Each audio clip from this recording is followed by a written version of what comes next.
આજની ધર્મકથા. પ્રણામ. ધર્મકથા અંતર્ગત આપણે પરમ પૂજ્ય આચાર્ય ભગવંત શ્રીમદ વિજય લબ્ધિ સુરીશ્વરજી મહારાજાના ચરિત્રમાં આગળ વધી રહ્યા છીએ. બાળપણનું એમનું નામ લાલચંદ,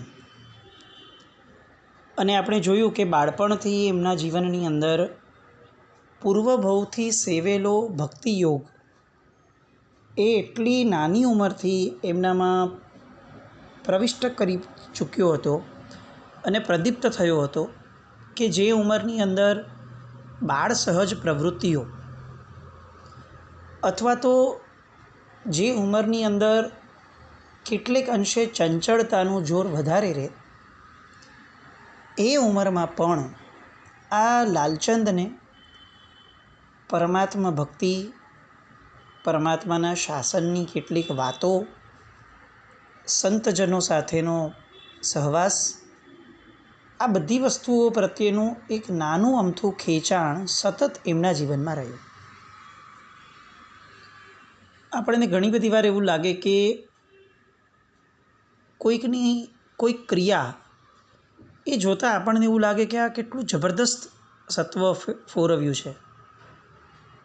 આપણને એવું લાગે કે આ પહેલો બોલ રમ્યા, પણ હકીકતની અંદર ઓલરેડી 5 બોલ રમી ચૂક્યા પછીથી છેલ્લા બોલમાં ખાલી એક ફટકો મારવાનો બાકી હોય, એ સ્થિતિની અંદર સામો વ્યક્તિ હોય છે.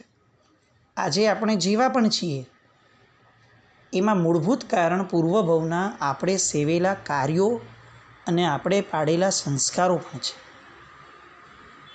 અત્યારે સહજપણે આપણને પરમાત્માનો ધર્મ મળી ગયો, આપણને એવું લાગે કે આપણું પુણ્ય છે, પણ પુણ્યના મૂળની અંદર આ ધર્મ મળે એની માટેના શમણાઓ અને એની માટેના સુકૃતો સંકલ્પપૂર્વકના આપણે ચોક્કસ કર્યા જ હશે, તો જ આ ભવની અંદર આટલી સરળતાથી આપણને પ્રભુનું શાસન મળી જાય.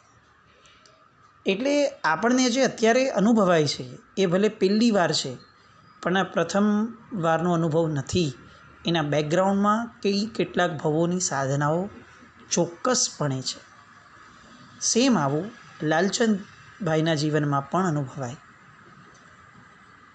પરિવારજનો એ 2.5 વર્ષનો બાળક બોલતો થયો, એની પછીથી ચાલતો થયો, અને પરિવારજનો સતત એની સાથેના લાડકોડમાં અને એના પ્રત્યેના એક આકર્ષણની અંદર તરબોળ રહ્યા. એટલો બધો લાડકો થઈ ગયો. એકલો દીકરો અને દીકરો એટલે એના કારણે બધાનું ફોકસ એમાં. પાછું લાલચંદભાઈની જીભ સખત મીઠી અને બહુ જ ચંચળ અને રમતિયાળ, એટલે ગામમાં પણ એ બહુ લાડકા થઈ બન્યા હતા. અનેક બાળકો સાથે સતત રમતા રહેવું, રમવામાં પણ આ મિત્ર મંડળની અંદર આ બધાના રાજા એટલે લાલચંદભાઈ. પણ એક એમના જીવનના બાળપણના સંસ્મરણોમાંની બહુ મહત્ત્વની વાત એટલે કે લાલચંદભાઈએ કોઈ દિવસ એમના બાળપણમાં પણ જુઠ્ઠું બોલ્યું નહોતું.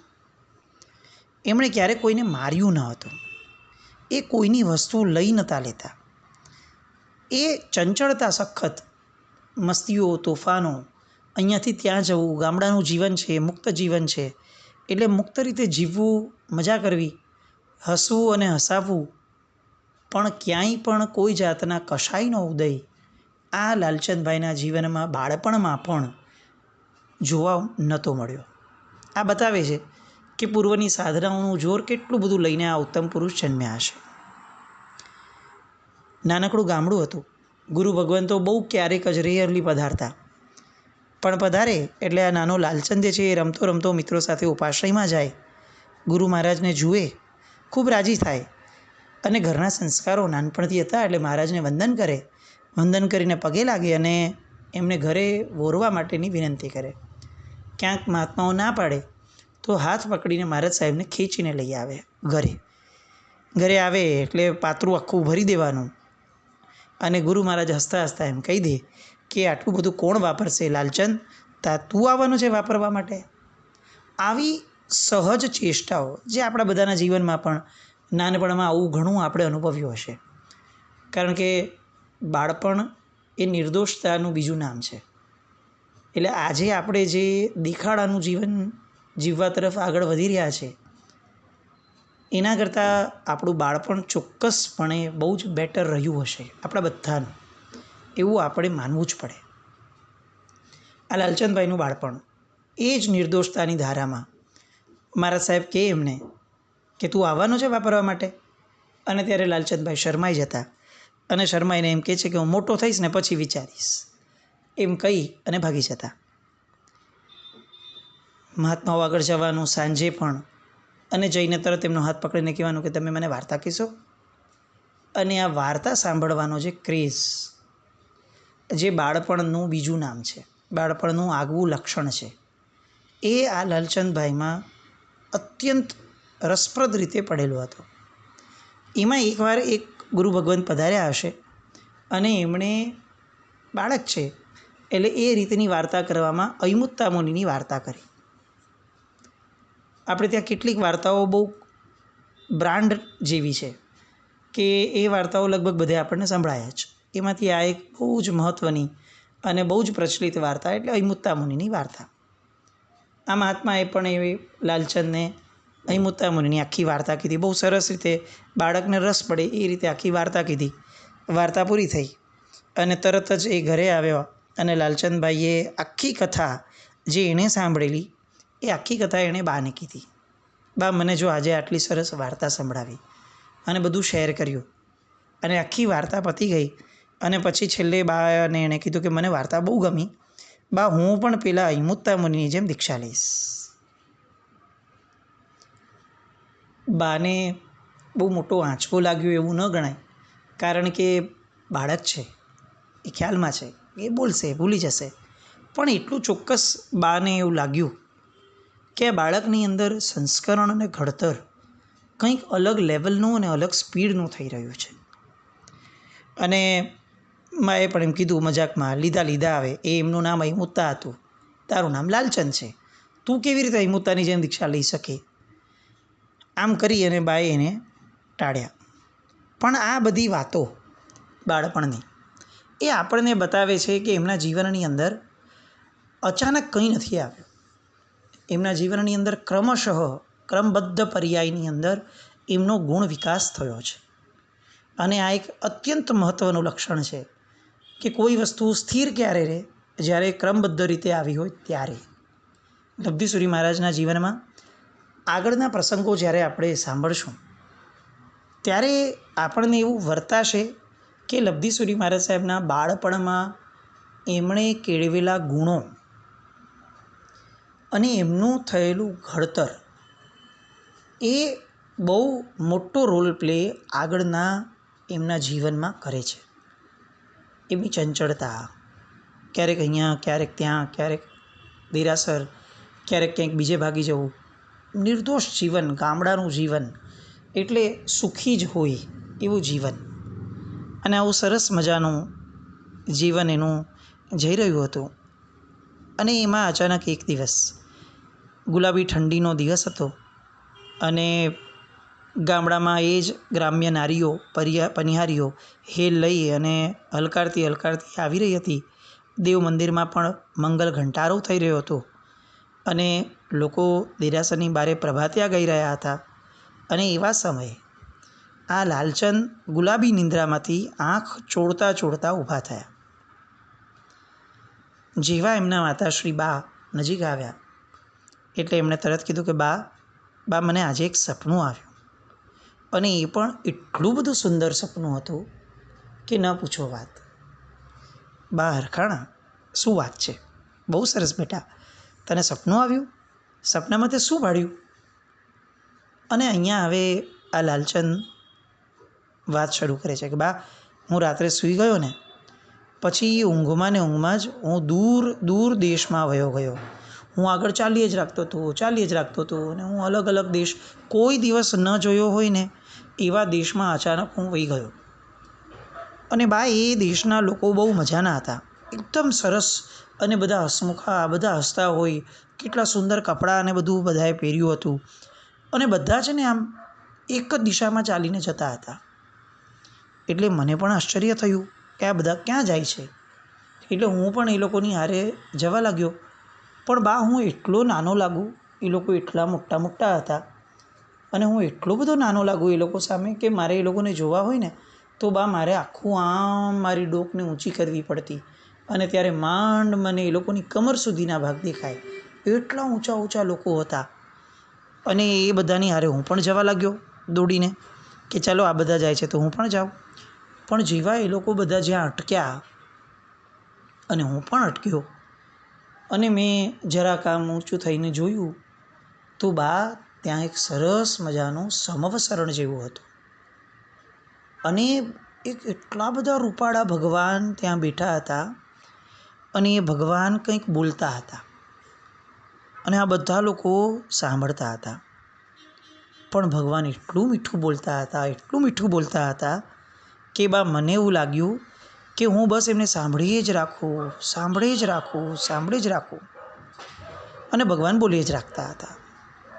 અને બા ત્યાં બેસ્ટ પાર્ટ એ હતો, સરસ મજાનો ભાગ, કે ત્યાં ઉડતા માણસો પણ હતા. એટલે કે કેટલાક માણસો આકાશમાં ઉડતા હોય અને આ ભગવાનની સેવા કરતા હોય એવું બધું પણ કંઈક હતું. અને હું જોઈને બહુ આશ્ચર્ય થતું હતું મને કે આ તો કોણ છે ઉડતા લોકો. અને એ બધાને પણ જોતાં જોતાં પંખીઓ ઉડે, પશુઓ હતા, બધા પશુઓ કોઈ એકબીજા હારે ઝઘડતા નહોતા, શાંતિથી બેઠા હતા, બધા ભગવાનને સાંભળે રાખે. અને મને એટલા સરસ વાજિંત્રોનો અવાજ સંભળાય કે એવું લાગે કે બસ આ વાજિંત્રો વાગ્યે જ રાખે, વાગ્યે જ રાખે, વાગ્યે જ રાખે. બા મને ભગવાનની વાણી બહુ જ ગમી ગઈ, બહુ જ. અને હું તો બા ભગવાનની વાણીમાં એટલો બધો લીન થઈ ગયો, એટલો બધો લીન થઈ ગયો કે બા હું તો તને ભૂલી ગયો. અને આ લીન થવામાં ને થવામાં અચાનક મારી આંખ ખુલી તો બા મારી નજર સામે તું ઊભેલી.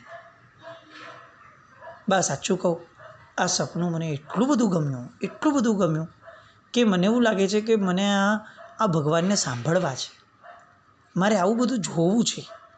બા આવું બધું ક્યાં જોવા મળે. એટલી સરસ કાલી ગેલી ભાષામાં આ લાલચંદને આવેલું સપનું એ એમણે એનું વર્ણન કર્યું. બા સ્તબ્ધ બનીને સાંભળે છે કે આ દેવોની ભક્તિ, મનુષ્યલોકની ભક્તિ, મહાવિદ્ય ક્ષેત્રની વાતો, સાક્ષાત તીર્થંકર પરમાત્મા, સમવસરણ, આ બધી વાતોને આ બાળક કેટલી સરસ રીતે, કેટલી નિર્દોષ રીતે એને સપનામાં જોઈ અને આટલું વર્ણન કરી શક્યો. બાને બહુ આશ્ચર્ય થયું કે આટલા નાના બાળકને આવું સુંદર સપનું આવ્યું. અને બાએ બહુ આનંદ વ્યક્ત કર્યો કે દીકરા બહુ સરસ, બહુ જ સરસ, તને આ બહુ સારું સપનું આવ્યું છે. એટલે એણે કીધું કે બા હવે આનું શું કરવાનું, આના લીધે શું થશે. અને ત્યારે બાને થોડો ડર તો લાગ્યો કે આ અલગ દિશામાં આખો જઈ રહ્યો છે. પણ છતાં એમણે દીકરાને વાળવા માટે કીધું કે દીકરા આ સપનાનો અર્થ એ થશે કે ભગવાન તને બહુ સુખી રાખશે. અને ફરીથી 2.5 વર્ષની ઉંમરે નીકળેલો એ શબ્દ એ આ લાલચંદના મોઢામાંથી નીકળ્યો કે બા મારે ભગવાન જેવા બનવું છે. અને બાએ એ વાતને પણ સાંભળી ન સાંભળી કરી અને પોતાની મનની વિહવળતા જે હતી એ આ લાલચંદની પાસે છુપાવીને બા ત્યાંથી રવાના થઈ ગયા. બાને મન થોડાક સમય માટે નાની અમથી ચિંતા રહી કે આ કઈ દિશામાં જાય છે. પણ લાલચંદ માટે, લાલચંદભાઈના જીવન માટે આ સપનું એ એક માઇલસ્ટોન અને ટર્નિંગ પોઈન્ટ બન્યું. પૂજ્ય લબ્ધિસુરી મહારાજ સાહેબના ચરિત્રની માટે આ સપનાને ટાંકી અને એવું લખાયું છે કે એમના જીવનમાં આ સ્વપ્ન આવ્યા પછીથી એટલું બધું મોટું પરિવર્તન આવ્યું. એવું નહીં કે એ અચાનક વૈરાગી થઈ ગયા, પણ ત્યાર પછીથી એમની બાળ સહજ પ્રવૃત્તિઓમાંથી ચંચળતા જે છે એ સહજપણે એની રીતે જ એ ઓછી થવા લાગી. એ નિશાળે જાય, પાઠ વાંચે, લેખ લખે, ગણિતના હિસાબ ગણે, વડવાઈઓ ઉપર પણ ચડે, બધા સાથે રમે, કૂદે, બધું કરે. પરંતુ જાણે કોઈ એક તત્વચિંતક હોય એ રીતે અંદરથી શાંત અને સ્થિતપ્રજ્ઞ એવી અવસ્થાની અંદર આ લાલચંદભાઈનો જીવ હવે રહેવા લાગ્યો. આવું બહુ રેયરલી થતું હશે. એ સમયે કદાચ લાલચંદભાઈની ઉંમર ગણીને 10 વર્ષની આસપાસની હશે. પણ એ 10 વર્ષની ઉંમરમાં પણ જ્યારે કોઈ એક બાળકને સત્યનો પથ લાદી જાય છે ત્યારે એનું ભવિષ્યનું નિર્માણ એને એક દિશા આપે છે અને એને સતત ભગવાનની નજીક લઈ જવા માટેનું અંદરથી એક અલાયદું સ્થાન એને બનાવીને આપે છે, જ્યાં રહેવાની બહુ જ મજા આવે. પછી એને આ જગતમાં રહેવાપણું ન રહે. અને આવું જ કંઈક આ લાલચંદભાઈના જીવનમાં થવા લાગ્યું. એવું કહેવાય છે કે સ્વપ્નો એ મનુષ્યના હૃદયનું પ્રતિબિંબ છે. આપણે જે વિચાર્યું છે એ રિફ્લેક્ટ થાય આપણા સપનામાં. પણ આમના કેસમાં આપણે એવું ગણવું પડે કે લાલચંદભાઈનું સ્વપ્નું એ એમના જીવનમાં પ્રતિબિંબિત થયું. એ સ્વપ્ન પછીથી એ સતત એવું જીવન જીવવા લાગ્યા કે જાણે એ મહાવિદ્ય ક્ષેત્રની સમવસરણની દેશના એ એમનું લક્ષ્ય બની ગયું હોય અને એ લક્ષ્યને પામવા માટે પૂરજોશમાં હવે અંદરથી તત્વ વિશેની વિચારણાઓ સતત ચાલુ થઈ હોય એવું કંઈક અંદરનું જગત આ લાલચંદભાઈનું બનવા લાગ્યું. લાલચંદભાઈના પુણ્યએ હવે હજી એક દાવ આગળ રમાડ્યો. આત્મારામજી મહારાજ, આપણે જે હમણાં જ વલ્લભશ્રી મહારાજ સાહેબનું ચરિત્ર જોયું, એમના ગુરુ મહારાજ, એ આત્મારામજી મહારાજના શિષ્ય બીજા એટલે કે કમલસુરી મહારાજ સાહેબ. એ કમલસુરી મહારાજ સાહેબ પણ પંજાબના, આત્મારામજી મહારાજ પણ પંજાબના. આ કમલસુરી મહારાજ સાહેબ ભોયણી તીર્થમાં દર્શન કરવા પધાર્યા. ભોયણી કોને ન ગમે? મને એવું લાગે છે કે જગતના બહુ જ રેયરેસ્ટ એવા જીવો હશે. કદાચ કોઈ નાસ્તિકને પણ લઈ જઈએ તો પણ મને એવું લાગે છે કે જેણે એકવાર ભોયણીનો સ્વાદ ચાખ્યો એ વ્યક્તિ ભોયણીજીનો સ્વાદ એની દાઢમાંથી ક્યારેક કાઢી ન શકે. આવું સુંદર મજાનું તીર્થ કમલસુરી મહારાજ સાહેબ પધાર્યા અને ભોયણીજીની અંદર રોકાયા. હવે એમને એ વિચાર થયો કે થોડુંક આજુબાજુના ગામોમાં પણ વિચરણ કરીએ અને આ બાલ શાસન ગામની અંદર સાહેબનો પધારવાનું થયું. આવ્યા. સાહેબને અહીંયાનું વાતાવરણ ગમ્યું, કારણ કે અહીંયાની જનતા ધર્મપ્રેમી હતી, જીન આજ્ઞાની રસિક હતી. અજૈન જૈન જેવા બહુ મોટા ભેદ એ સમયે ગામડાઓમાં ક્યારેય ન હતા. સંતો પૂજનીય જ હોય અને એટલે આખું ગામ ભેગું થાય. અને પૂજ્ય ગુરુદેવની જીનવાણીનું પાન બહુ સરસ રીતે ચાલી રહ્યું હતું. શ્રી સંઘ પણ આનંદપૂર્વક આ જીનવાણી રૂપી નીરનું અમીપાન કરી રહ્યા છે. પૂજ્યશ્રીના વ્યાખ્યાનની અંદર વૃદ્ધો આવે, યુવાનો આવે, બાળકો આવે, જૈનો અને જૈનેતરો પણ આવે. પણ એક અજબ ગજબનો વ્યાખ્યાન રસિક માહોલ ઊભો થયો. અને આ લાલચંદભાઈ પણ રોજ એમના વ્યાખ્યાનમાં જાય. વ્યાખ્યાનમાં કેટલીક વાતો સાંભળ્યા પછીથી એમને અંદરથી સ્ફુરવાનું શરૂ થયું. આંખો મીચે વ્યાખ્યાનનું ચિંતન આખું કરે, એમણે શું સાંભળ્યું અને એમાંથી એક એક તત્વ જે છે એનું પરાવર્તન એ હૃદયની અંદર આખો દિવસ કરી રાખે અને ઘૂંટવાનું આ કાર્ય સહજપણે કોઈની પ્રેરણા વગર મનમાં ને મનમાં શરૂ થયું. અને એક શુભ દિવસ એવો આવ્યો કે જ્યારે આ કમલસુરી મહારાજ સાહેબની દૃષ્ટિ એ આ પવિત્ર એવા લાલ ઉપર પડી અને લાલચંદને એમણે ફક્ત બહારથી જોયો એમ નહીં, એમણે આ લાલચંદભાઈને સ્કેન કર્યા. એમની ગીતાર્થ દૃષ્ટિથી સ્કેન કરતાં એમનું હૃદય આનંદથી હર્ષવિભોર બન્યું અને એમણે આ લાલચંદભાઈને નજીક બોલાવ્યા. નજીક બોલાવી માથે હાથ ફેરવી અને કેટલાક ટંકશાળી વચનો એ આ લાલચંદભાઈને કીધા. અને આ વચનો પછીથી લાલચંદભાઈનો આ ક્રમબદ્ધ વિકાસ પર્યાયનું આ બીજું પગથિયું, આમ જોવા જઈએ તો ત્રીજું. પેલું પગથિયું હતું કે બાપા મારે ભગવાન જેવા બનવું છે, એ 2.5 વર્ષનો ક્રમ પેલું પગથિયું. આમ બીજું પગથિયું જોવા જઈએ તો આ સમવસરની દેશનાવાળો જે ક્રમ થયો, આ બીજું પગથિયું. અને હવે આ ત્રીજું અને બહુ ઇફેક્ટિવ પગથિયું આવ્યું એમના જીવનનું, કે જ્યારે હવે દેવની ભક્તિ જે અંદર એક આખી પ્યાસ જગાવી ગઈ હતી એને તૃપ્ત કરવા માટે હવે ગુરુ મળ્યા. અને આ ગુરુની પ્રાપ્તિથી આ લાલચંદભાઈના જીવનમાં કયા કયા પરિવર્તનો આવ્યા એ આગળ જોઈએ. હજી આજ્ઞા વિરુદ્ધ કંઈ પણ બોલાયું હોય તો મિચ્છામિ દુક્કડમ જૈનમ જયતે શાસનમ.